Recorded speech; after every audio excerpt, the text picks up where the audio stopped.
Kur'an'da Allah Taalam "Udu'uni" menden dua kılgıla "Astajib lakum."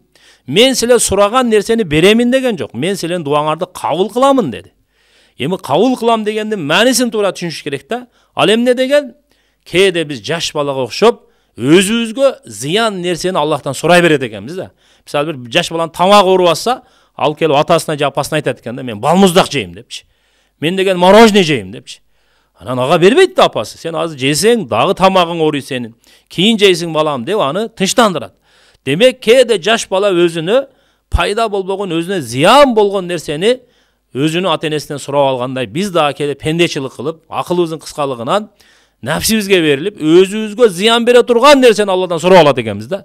Анан Аллах Таала энеден мээримдүү, атадан боорукер зат.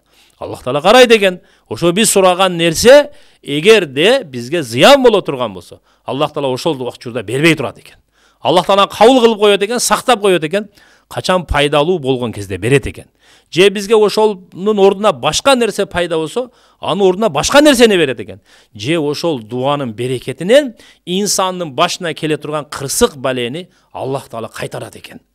Алда болбосо дүнүйөдө Аллах Таала ахиретте инсандын кылган дуасын сактап коет экен. Сактап коет экен дегендин мааниси Аллах Таала ошонун ордуна көптөгөн соопторду Аллах Таала берет. Ошондо инсан Кыямат күнү ошол соопторду алып атканда сурайт экен: "О Аллахым, мен бул ибадаттарды кылган жок элем. Бул соопторду мага кайдан берип жатасың?" дегенде, ошондо Аллах Таала айтат экен: "Пендем, бул сенин дүнүйөдө кабыл болбой калган дуаларың" деп. Ошондо пенде өкүнөт экен: "Аттиң дүнүйөдө канча дуа кылган болсом кабыл болбой калганда, мына ушул жактан алмак экенмин" деп өкүнөт экен да. Ошондон дуа сөзсүз макбул болот. Эгер ошол сураган нерсебиз бизге пайдалуу болсо, анда Алла Таала ошол замат берет. Ал эми эгер ошолукта пайдалуу болбосо, анда махфуз болот. Алла сактап коет, ордуна башка нерсе берет, же болбосо ошон сенин белени кайтарат, же кыямат күнү сактап коет, же ошону кечиктирип берет.